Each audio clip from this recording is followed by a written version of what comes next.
ይሄን እንዴት አወቅሽ? ነው ወይስ እኛ የምናወራውን ሁሉ ተደብቀሽ ትሰሚያለሽ ማለት ነው?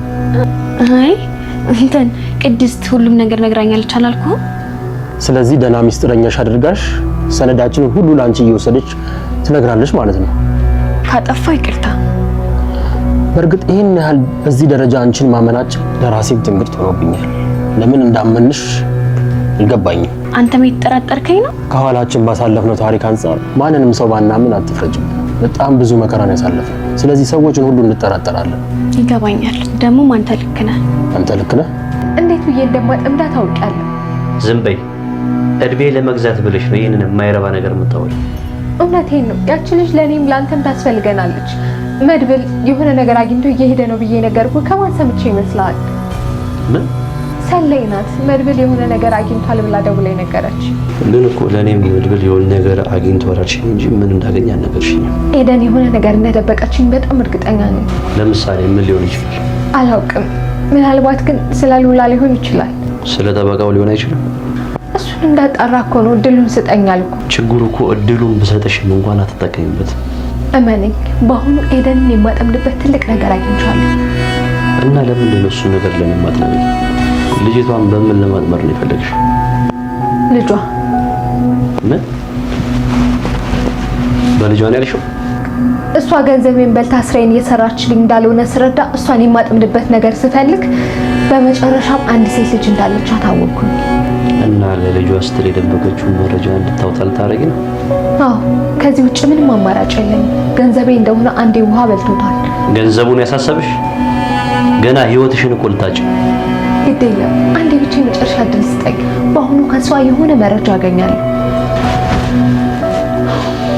ድጋሚ በዚህ ውሳኔ እንደማንጸጸት ተስፋ አደርጋለሁ።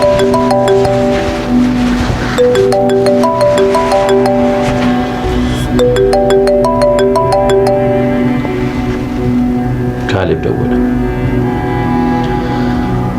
አስወገድካት ወይ ሊለኝ ነው። ዝና አሁንም ማህሌትን ለራሱ ጥቅም ብሎ ምሯታል ማለት ነው። ማህሌት የነገረችው ነገር እሱን አሳምኖታል። ሌላው ደግሞ ልናነሳ የምንችለው እውነት ማህሌት ያሰበችው ነገር ይሳካላታል? እውነት እዛ ጋር የኤደንን ሴት ልጅ አጥምዳ ልጅሽን ማግኘት የምትፈልጊ ከሆነ እዛ ቤት የምታውቂውን ሚስጥር እንዳለ የሰማሽውን ከኔ ስር የደበቅሽውን ነገር ቀጥ ብለሽ ንገሪኝ የሚለውን ነገር ካልቻት ኤደን እውነት ትነግራታለች የሚለውን ነገር ስናይ ኤደን እዛ ጋር ምንም አማራጭ አይኖራትም ማለት ነው። ከመድብል ጋር ስታወራው በነበረው መሰረት እዛ ቤት ውስጥ ያለውን ሚስጥር እንዳለ ጠበቃውን ሞገስ እዛ ቤት ሊያመጣው እንደሄደ ሁላ ታውቃለች ማለት ነው። እዚህ ጋር ደግሞ ማህሌት የሷን ልጅ ካጠመደች ይሄንን እዛ ጋር ቅድስት ነግራኛለች የምትለውን ሚስጥር እንዳለ ለማህሌት እንደምትነግር ግልጽ ነው ማለት ነው። ማህሌት ደግሞ ያንን ሚስጥር ሰማች ማለት ህይወቷን ለማዳን ይሄንን ሚስጥር አሳልፋ ለዝና ትሰጣለች። ዝና ደግሞ ቀጣይ የሱ እርምጃ የሚሆነው ጠበቃው እነ መድብል እጅ ገባ ከሞገስ ጋር ተገናኘ የሚለውን ነገር ከሰማ ያ ነገር ለሱ ትልቅ አደጋ አለው ማለት ነው። ጠበቃው ዝና ምን አይነት ወንጀል ሲሰራ እንደነበረና ስለሱ አንዳንድ ነገሮች ስለሚያውቅ ከነ ሞገስና ከነ መድብል ጋር ከተገናኘ ይሄ ነገር ለኔ አደጋ አለው፣ ለኔ ያበቃልኛል፣ እስር ቤት ይጨምሩኛል የሚለው ነገር ስለሚያሳስቡ ምናልባትም እነ ብሩክና ሞገስን የሚበቀልበትን መንገድ ይፈልጋል። ወይ ደግሞ እሱም በራሱ መንገድ ምሳሌ ትምህርት ቤት ስትሄድ እሷን ጠብቆ ይወስዳታል ማለት ነው። በእርግጥ መድብል አሁን ላይ እያወራ ያለው ምሳሌን እኔው ትምህርት ቤት እየወሰድኳት እኔው ወደ ቤት እመልሳታለሁ የሚለውን ነገር እያሰበ ነውና ያ ነገር ደግሞ ምንም ያህል አስተማማኝ አይደለም ማለት ነው። የዝና ሰዎች እጃቸው ረጅም ስለሆነ ምናልባት መድብል እዛ ጋር የትምህርት ቤቱ በር ላይ ነው እሷን አድርሶ የሚሄደው። እነሱ ደግሞ እጃቸው ረጅም ስለሆነ ምናልባትም ወደ ትምህርት ቤት ግቢ ገብቶ ራሱ በጀርባ በኩል ልጅቷን ይዟት ሊሄዱ ይችላሉ ማለት ነው። ይሄ ነገር ደግሞ ትልቅ አደጋ እንደሚያመጣባቸው ግልጽ ነው ማለት ነው።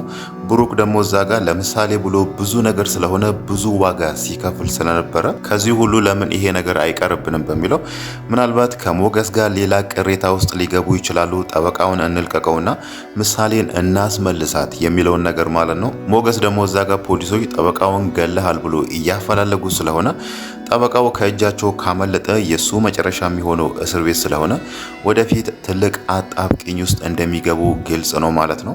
ከዚህ ሁሉ ግን ጥሩ ነገር የሚሆነው እዚህ ጋር ኤደን የተባለችው ልጅ ለምን እዛ ቤት እንደመጣችና እንዴት እዛ ቤት እንደመጣች የምታውቀውን ነገር ሁሉ ለመድብል ብትናገር ይሻላል ማለት ነው። እሷ አሁንም ያንን ነገር እያደረገች አይደለም። አንዳንድ ተደብቃ የምትሰማቸው ሚስጥሮችን ራሱ ቅድስት ነግራኛለች፣ እንዲህ ብላኛለች እያለች ቅድስት እንደነገረቻት አድርጋ ነበር ዛሬ ለመድብል ስታወራ የነበረው ማለት ነው። ግን ደግሞ እነሱን አሳልፋ ለማህሌት መስጠት እዛ ቤት ውስጥ የምታውቀውን ሚስጥር ለማህሌት መንገር የሚለውን ነገር ትታለች። ያ ማለት እዛ ቤት ውስጥ ያሉ እንዳለ ሁሉም ስላሳዞናትና ፍቅራቸው ስለገዛት ማለት ነው። ግን ደግሞ የምታውቀውን ሚስጥር እዛ ቤት ለምን እንደመጣችና ማህሌት እሷን ሰላይ አድርጋ እዛ ቤት እንደላከቻት ለመድብል ብትነግረው ምናልባት መድብል ይሄ ነገር ሊጠቅመው ይችላል ማለት ነው።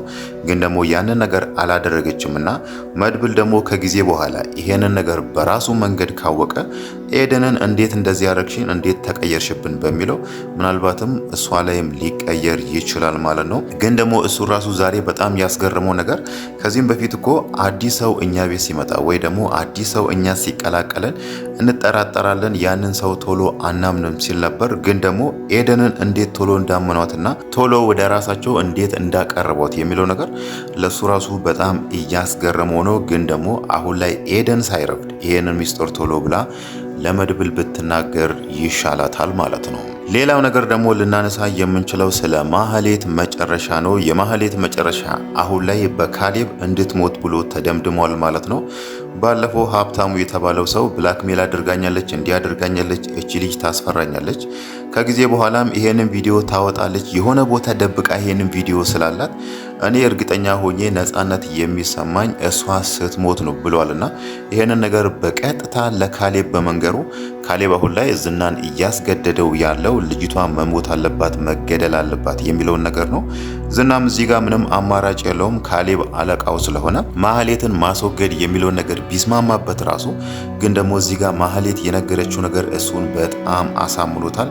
እነ ዝናንና እነ ብሩክን ለብዙ ጊዜ እነሱን ሲፈልጋቸው እነሱን ለመበቀል ሲፈልግ የነበረውን እዚህ ጋር እሷ የነገረችው ነገር እነሱን ለመጣል ይጠቅመኛል ብሎ ስላሰበ ነው አሁን ላይ ምህረት ያደረገላት ማለት ነው። ግን ደግሞ ከዛም በኋላ ማህሌት አሁን ላይ የነገረችው ነገር የኤደንን ልጅ አጥምጄ እንዲያረጋሉ የሚለው ነገር ከከሸፈባት ድጋሜ እድል እንደማይሰጣት ነው እየነገራት የነበረው ማለት ነው። ማህሌት ያው ይሄንን ነገር ያደረገችው ይሄንን ጣጣ ወደ ራሷ ያመጣችው በራሷ ስግብግብነት ወይ ደግሞ ከዚህም በፊት ሲደርስባት ከነበረው በደል ትምህርት ሳትወስድ ቀርታ ነው። ከጊዜ ወደ ጊዜ እሷ ምንም ልትማር አልቻለችምና ያንን አጋጣሚ ስታገኝ ደግሞ ይሄንን ሰውዬ ብላክሜል አድርጌ ይሄንን ገንዘብ እቀበለውና እዛ ጋር ብሩክና ቅድስትን እበቀላቸዋለሁ የሚለውን ነገር ነው እሷ አሁንም እያሰበች ያለችው ማለት ነው። ብሩክንም ያጣችው በራሷ ስህተት ነው። ብሩክ ስንት ጊዜ እሷ እየበደለችው ልጁ ራሱ እያሰቃየችበት ምህረት ሲያደርግላት ነበር። እሷ ደግሞ እሱ ከጊዜ ወደ ጊዜ ከቀን ወደ ቀን ደጋግሞ ምህረት ወይ ደግሞ ይቅርታ ሲያደርግላት እሱን እንደ ሞኝ ወሰደችው ወይ ደግሞ ከኔ ውጪ የትም አይሄድም የሚለውን ነገር አስባ ስህተቷን ስትደግም ብሩክን በስተመጨረሻ የራሱን ውሳኔ ወስኖ እሷን ከቤት እንዳባረራት አይተናል ማለት ነው።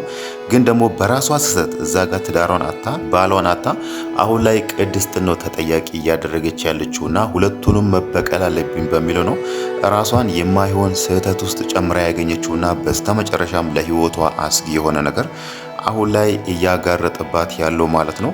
ከዚህ ነገር እንዴት እንደምትወጣ ባይታወቅም ግን ደግሞ ዝና በዚህኛው ምህረት አድርጎላታልና ከዛም በኋላ ይሄ ያሰበችው ነገር ካልተሳካላት ዝና ድጋሜ ምህረት ያደርግላታል የሚለው ነገር አይታወቅም። ምናልባት ዝና እሷን መግደል የሚለውን ነገር ሊተው የሚችለው አሁን ላይ ካሌብ በጣም ሰልችቶታል። የካሌብ ትዕዛዝ እሱን እየደወለ መቆጣቱ፣ እሱን እየደወለ መናቁ በጣም ሰልችቶታልና ከዚህም በኋላ ለዚህ ሰውዬ አልታዘዝም፣ ከሱ ጋር አልሰራም የሚለውን ነገር ዝና የራሱ ውሳኔ ወስኖ ምናልባት እዚህ ጋር እሱ እቺን ማህሌት የተባለችው ልጅ መግደል አለብህ የሚለውን ነገር ካልተቀበለው በስተቀር ማለት ነው። ግን ደግሞ ባለፈው ሀብታሙ የተባለው ሰውዬ ይሄንን ነገር ዝና ካልሰራ በሌላ ሰው ማሰራት እንደሚችል ሲናገር ነበርና እውነት እዛ ጋር ደግሞ ሌላ ሰው ቢቀጠር ለማህሌት ይቅርታ ሊያደርጉላት አይችሉም። በቀጥታ ሀብታሙ የሚፈልገውን እርምጃ ነው እሷ ላይ የሚወስዷትና እሷ ደግሞ ከዛ ሰዎች ከአዲሶቹ ሰዎች ይልቅ እዚህ ጋር ዝና ይሻላታል ማለት ነው። ግን ደግሞ እንዴት እንደምታደርግ ባይታወቅም እሷን ሊከላከላት ወይ ደግሞ ሊጠብቃት የሚችለው በአሁን ሰዓት ላይ ዝና ብቻ ነው ማለት ነው። ሌላው ነገር ደግሞ ዝና ዛሬ ካሌብን የጠየቀው አንድ ነገር አለ። የት ነው ያለኸው? መቼ ነው ወደ ሀገር የምትበቃው? የለንደን ሽርሽር አይበቃህም እንዴ ሲለው ነበርና ያ ማለት ካሌብ እስከዛሬ ሀገር ውስጥ አልነበረም ለንደን ያለው ማለት ነው። ዝናም ለምንድን ነው ካሌብን ወደ ሀገር አትመጣም እንዴ አይበቃህም እንዴ የሚለውን ነገር የጠየቀው የሚለውን ነገር ስናይ ምናልባት ዝና ራሱ የሆነ የፈራው ነገር ያለ ይመስላል ማለት ነው። በተለይ አሁን ላይ የጠበቃው ከነሞገስና ከነመድብል ጋር መገናኘት የዝና መጨረሻ መቃረቡን ነው የሚያሳየው ማለት ነው። በእርግጥ ብዙ ወንጀሎችን ሲሰራ የነበረው ዝና ብቻውን አይደለም፣ ካሌብም አለበትና እዚህ ጋር ብዙ ማስረጃዎች ከተገኙና ዝና እስር ቤት ይግባ ከተባለ ካሌብ ደግሞ በጭራሽ ወደ ሀገር ሊመጣ አይችልም ማለት ነው። እዛ ጋር የተሰራውን ወንጀሎች እንዳለ ራሱን ነፃ አድርጎ ዝና እንደሰራ አድርጎ ነው እሱ ሊያጋፍጠው የሚችል ማለት ነው። ያ ማለት ያኔ ዝና እዛ ጋር ለተሰራው ለብዙ ሰዎች ህይወት መጥፋትና ለአንዳንድ እጽ ዝውውር ራሱ ተጠያቂ የሚሆነው ብቻውን ነው ማለት ነው። ያ ነገር ደግሞ ለሱ ትልቅ ቅጣት ነው። ካሌብም ያኔ እሱን ሊከላከልለት አይችልም። እሱም ራሱን ነፃ ማውጣት ስለሚፈልግ በዛው ለንደን ይቀራል ማለት ነው። ይሄ ነገር ደግሞ ለዝና ትልቅ አደጋ አለው። ዝና ከዛ ውስጥ ደግሞ ማንም አግዞ የሚያስወጣው ሰው ስላሌለ ቀሪ እድሜውን እስር ቤት ማሳለፉ የማይቀር ነገር ነው ማለት ነው። ሌላው ነገር ደግሞ ልናነሳ የምንችለው ስለ ደላላው መርዞና ስለ ኤፍራታ ነው። አሁን ላይ ኤፍራታ በደላላው መርዞ በጣም ተስፋ ቆርጣለች። ይሄ አዲስ የመጣው ሰውዬ ዲያስፖራ የተባለው ሰውዬ ከሱ ጋር መሆን እንደምትፈልግ ነው። መጀመሪያ ላይ ማህፀናን አከራይታ ሰውየው የሚሰጣትን ቤትና መኪና መቀበል ነበር። ግን ደግሞ ሰውየው እሷን ሲያያት ስለተመቸችው ስለወደዳት የመጀመሪያ ሚስቱን ፈተው አሁን ላይ እሷን አግብቶ መኖር እንደሚፈልግ ነውና ግን ደግሞ ከዛም በፊት አንድ ማድረግ የሚፈልገው ነገር አለ። የመጀመሪያ ሚስቱ ስለማትወልድ ምናልባት ኤፍራታም የማትወልድ ከሆነ የመካንነት ምርመራ ማድረግ እንዳለባት ነግሯታል ማለት ነው።